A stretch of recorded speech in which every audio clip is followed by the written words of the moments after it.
हर रोज की तरह दिनेश लाल जी अपने शाम के सैर सपाटे से लौट आए थे और वह अपने जूते उतार ही रहे थे कि बहू ने पूछा, बाबूजी, आज हम पार्टी में जा रहे हैं, हम वहीं से खा करके आएंगे।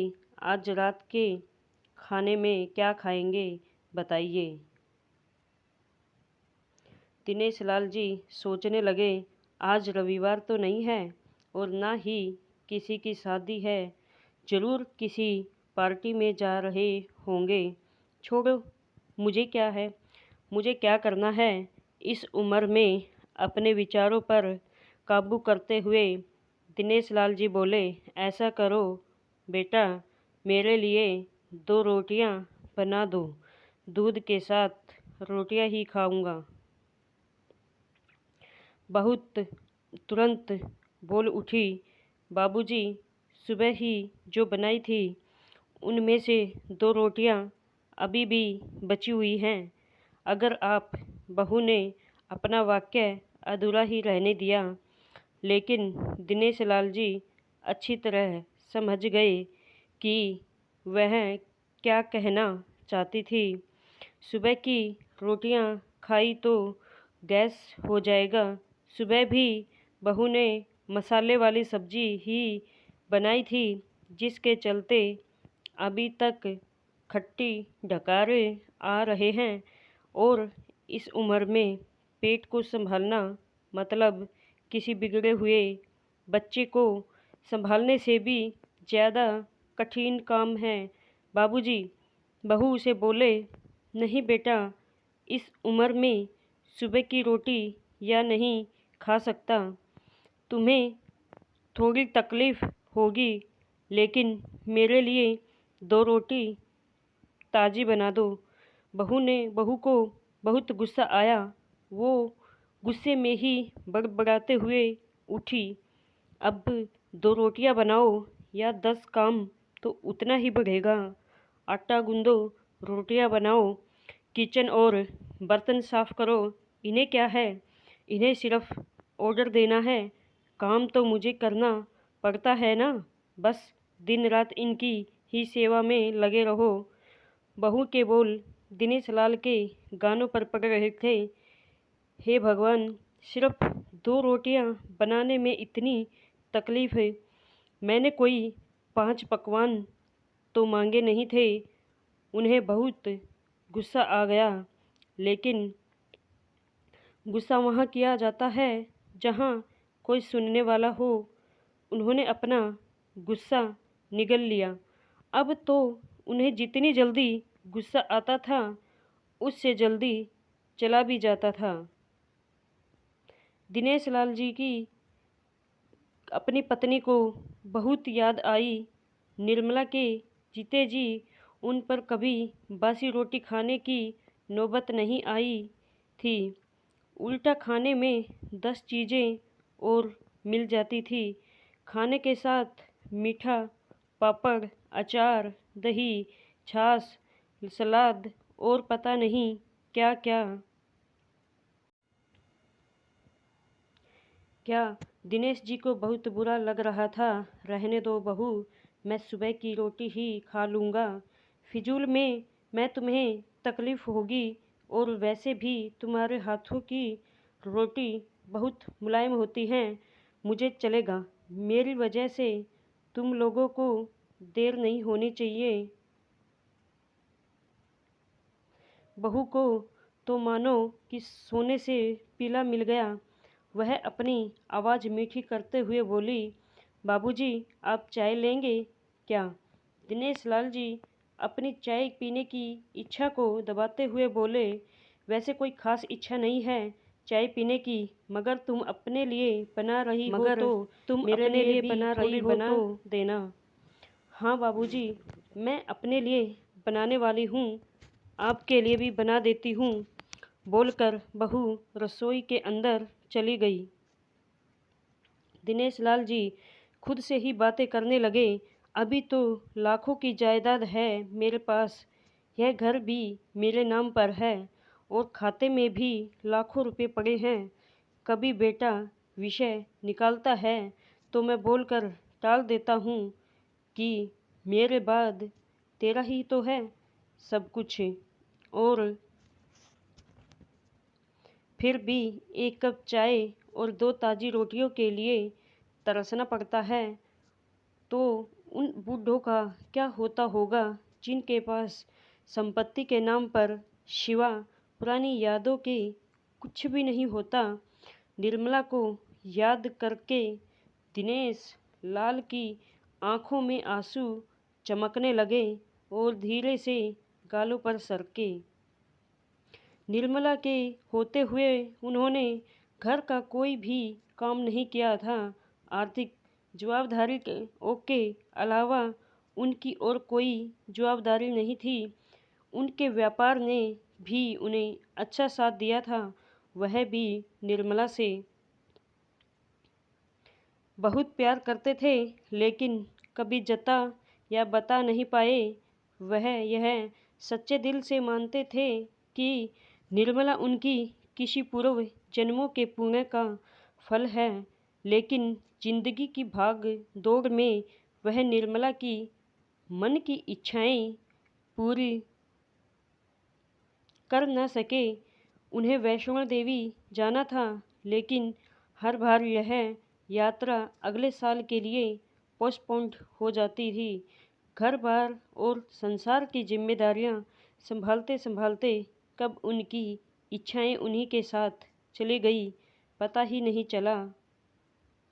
दिनेश लाल जी ने देखा उनका पोता और पोती ही दोनों ही स्कूल से आ गए थे।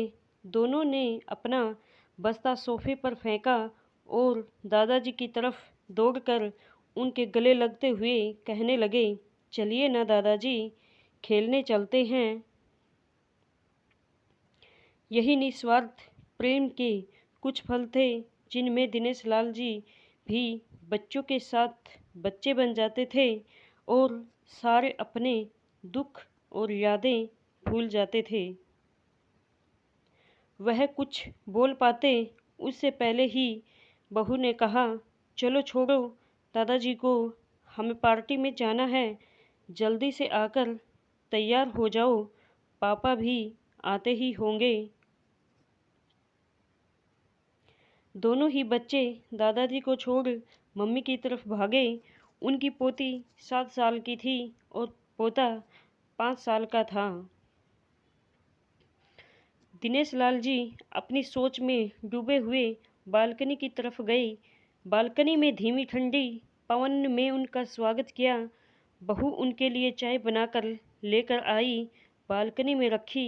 अपनी कुर्सी पर बैठकर दिनेश लाल जी घूट घूट करके चाय पी रहे थे। पी क्या रहे थे, निगल रहे थे, क्योंकि चाय के नाम पर सिर्फ कम शक्कर वाला गर्म पानी था, ना इलायची ना अदरक। दिनेश लाल जी मन ही मन सोचने लगे कि बहू के जाने के बाद आज खुद अपने हाथों से चाय बनाऊंगा, इलायची अदरक और थोड़ी सी ज़्यादा शक्कर डालकर, और उसके साथ रोटियां भी खा लूँगा। रोटियों की याद आते ही उनका मुंह फिर खट्टा हो गया।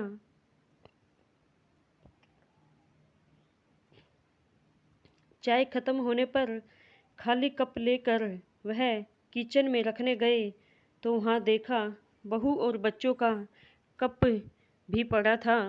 उन्होंने भी अपना कप धोकर रख दिया और अपनी डायरी लेकर बालकनी में आ गए। बालकनी में बैठे बैठे उनकी नज़र सूखी हुई तुलसी के पौधे पर गई। उन्होंने एक लोटा पानी लाकर उसमें डाल दिया।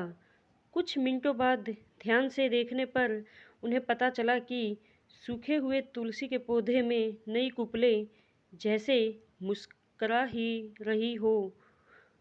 टूडे याद आया कि निर्मला हर सुबह तुलसी को पानी और शाम को दिया दिखा देती थी। अब तो शाम को न तुलसी को न ही भगवान के मंदिर में दिया जलता है। पता नहीं कितने संस्कार, इतनी अच्छी आदतें निर्मला अपने साथ ले गई थी। दिनेश लाल आसमान की तरफ देखकर बोले, शकुंतला, मुझे और इस घर को भी अभी तुम्हारी ज़रूरत थी। तुम क्यों हमें छोड़कर चली गई? तुमने मुझे धोखा दिया। तुमने हमेशा साथ रहने का वचन तोड़ दिया।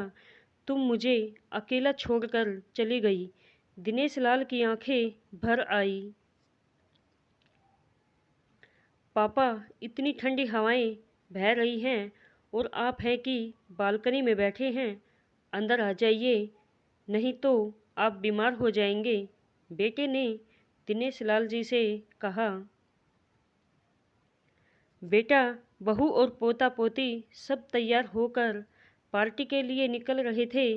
किसी ने झूठ मूठ ही मन रखने के लिए भी उनसे नहीं पूछा कि साथ चलिए। बाबा, आप खाना खाकर जल्दी सो जाइएगा।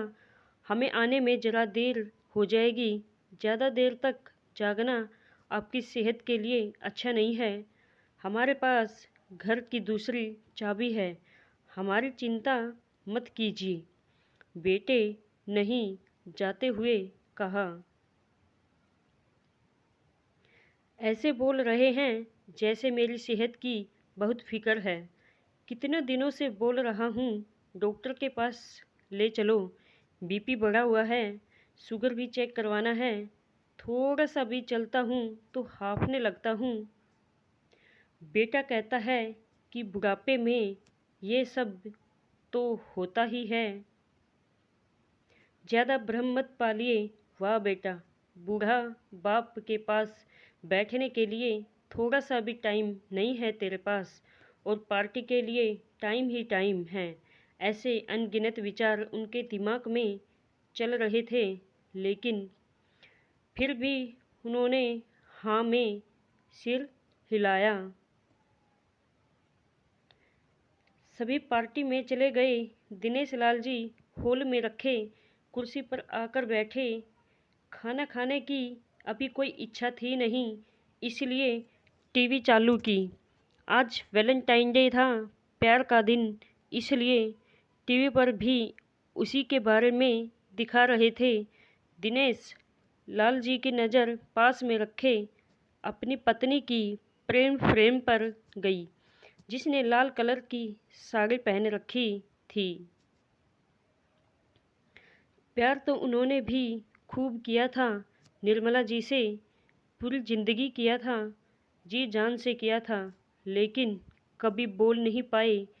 टीवी पर दिखा रहे थे, लोगों ने लाल कपड़े पहन रखे थे, हाथों में लाल फूलों के गुच्छे लेकर वह ग्रीटिंग कार्ड्स की खरीदी कर रहे थे। पता नहीं दिनेश लाल जी के मन में क्या आया। उन्होंने अपने पैसों का बटुआ लिया और निकल पड़े। निर्मला जी की याद में चलते चलते वो एक आइसक्रीम पार्लर के पास पहुँचे। उनके श्वास चढ़ गया था, उनकी सांसों की गति तेज हो गई थी। आइसक्रीम पार्लर के पास एक कुर्सी पर वह आकर बैठे। तभी वहाँ पर एक छोटी बच्ची आई जो गुब्बारे बेच रही थी। बच्ची बोली, दादाजी गुब्बारे लोगे क्या? इतने ही बचे हैं, बिक जाएंगे तो जल्दी जल्दी घर चली जाऊंगी। दिनेश लाल जी ने देखा कि 10-12 रंग बिरंगे गुब्बारे थे। उन्हें याद आया कि निर्मला जी को भी गुब्बारे बहुत पसंद थे, लेकिन अब गुब्बारे लेकर क्या करूं? उन्होंने बच्ची की आंखों में सच्चाई और आशा देखी। उन्होंने 200 रुपये दिए और सारे गुब्बारे खरीद लिए। उन्हें फिर से निर्मला जी की याद आई, क्योंकि वह भी घर से निकलते समय हमेशा थोड़े एक्स्ट्रा पैसे लेकर निकलती थी। किसी न किसी ज़रूरतमंद की मदद किया करती थी। कभी वो टोकते तो वह कहती, हमें भगवान ने लेने वालों के नहीं देने वालों की लाइन में खड़ा किया है और थोड़े से रुपयों के बदले में लाखों की दुआएं मिलती हैं तो मुझे टोका मत कीजिए। आंखों में आंसुओं के साथ दिनेश लाल जी खड़े हुए रास्ते के बीचों बीच आए। उन्होंने आसमान की तरफ देखा, अपने हाथों में पकड़े गुब्बारे आसमान में छोड़ दिए और चिल्लाकर बोले, निर्मला, मैं तुमसे बहुत प्यार करता हूँ। उनके सांसों की गति बढ़ गई, उनका शरीर लड़खड़ाया और ज़मीन पर धड़ से गिर पड़े। आसपास के लोगों को कुछ भी पता चल पाए उससे पहले ही दिनेश लाल जी ने इस मोह माया की दुनिया को अलविदा कह दिया। उन्हें अपनी पत्नी से मिलने की बहुत जल्दी थी।